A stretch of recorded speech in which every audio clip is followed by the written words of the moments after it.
A vessel bigger than any built before its time somehow survives a flood that drowns the entire world. Inside, there's just one family, and a male and female pair of every single animal on Earth. It's a story that has captivated billions for thousands of years, a story of God's judgment and miraculous salvation. But what if the very ground under our feet tells a different story? What if the rocks, the fossils, and the layers of our planet don't confirm this story, but actually contradict it? When it comes to the science, the consensus is clear.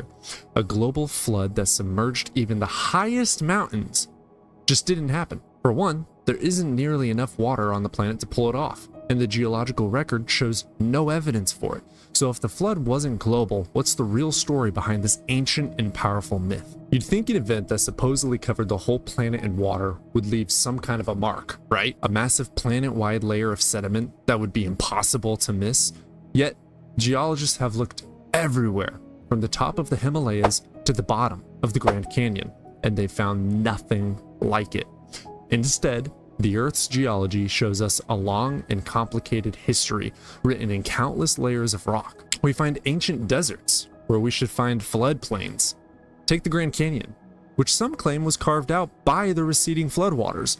Deep within its layers, we find things like fossilized mud cracks and salt deposits.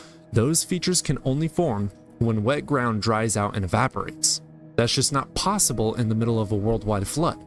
Or think about the famous White Cliffs of Dover, England. They're made of chalk, which formed from the slow, steady accumulation of trillions of tiny sea creatures over immense spans of time. These organisms needed sunlight to live. The idea that cliffs, hundreds of feet thick, could form during a single year-long flood is a biological and physical impossibility. The water would have been so full of churned up mud that sunlight couldn't get through, and the sheer number of organisms needed is just mind-boggling. The fossil record is another huge problem. If every creature on Earth was wiped out and buried in one giant catastrophe, we'd expect their fossils to be all jumbled together in a single chaotic graveyard, but that's not what we find. Instead, we see a very specific order to the fossils, with different species showing up in distinct layers of rock that scientists have dated to be millions of years apart. This order is the exact opposite of what you'd expect from a single messy flood. Beyond the geology, the sheer logistics of the Ark story are just staggering. The Bible says the Ark had to hold 2 of every kind of land animal and bird. Today we know there are millions of species. Can you imagine trying to house them, feed them, and manage their waste on a single boat for a year? It would be an absolute nightmare. And what happened after the flood? A single pair of animals doesn't have nearly enough genetic diversity to create a healthy population. And how would animals like kangaroos from Australia or penguins from Antarctica get all the way to the Middle East to even get on the Ark, and then travel all the way back home after the waters went down? The story asks us to ignore pretty much everything we know about geography, biology, and genetics. Even the Bible itself includes details that from a modern scientific view don't quite add up. It groups bats in with birds and calls the mustard seed the smallest of all seeds, both of which we know are incorrect. These details aren't necessarily mistakes, but they do suggest that the text was a product of its time and culture, not a scientific textbook. This all leads to a really important question.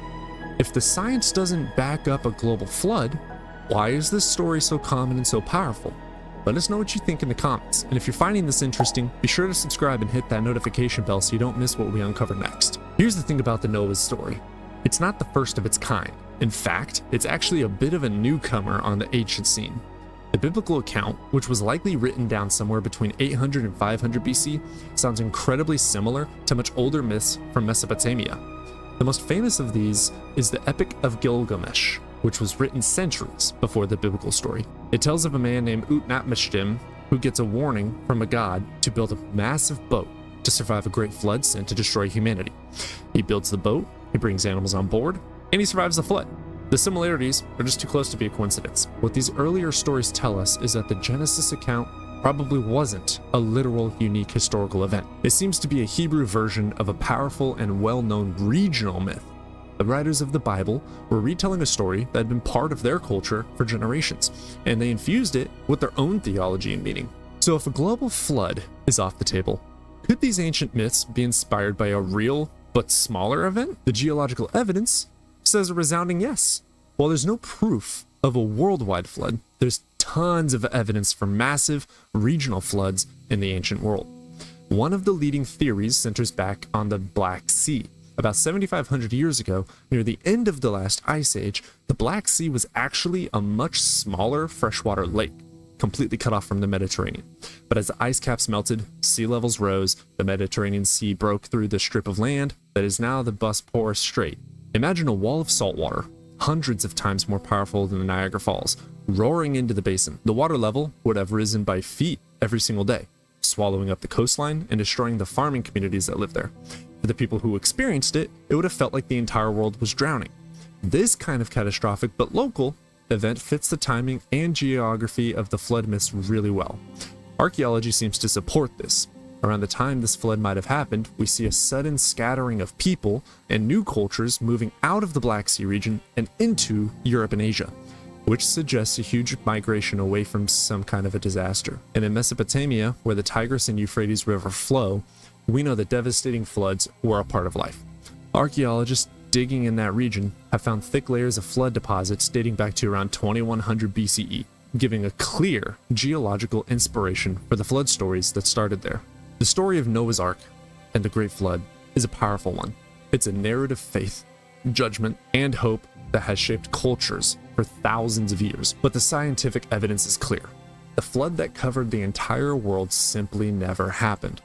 The rocks don't lie. The fossil record tells a story of gradual change over millions of years, not one single year-long disaster. But the lack of a global flood doesn't mean the story came from thin air. It's a profound myth, most likely born from a very real and terrifying experience of massive regional floods that wiped out ancient civilizations. These were real catastrophes, powerful enough to destroy entire communities and sear themselves into cultural memory. That memory was passed down for generations, changing over time from the Sumerian story of Zusudra to the Babylonian Utnapishtim, and finally to the biblical Noah. The true power of the story isn't in its literal history, but in what it represents. It's a story about human resilience in the face of disaster and a timeless exploration of our relationship with the divine. By peeling back the layers of geology and history, we don't destroy the story, we uncover a deeper, more complex truth about where it came from and why it still holds such a powerful grip on our imagination. What are some other ancient myths you'd like us to look at through a scientific lens? Let us know in the comments. Thanks for watching, and always keep questioning.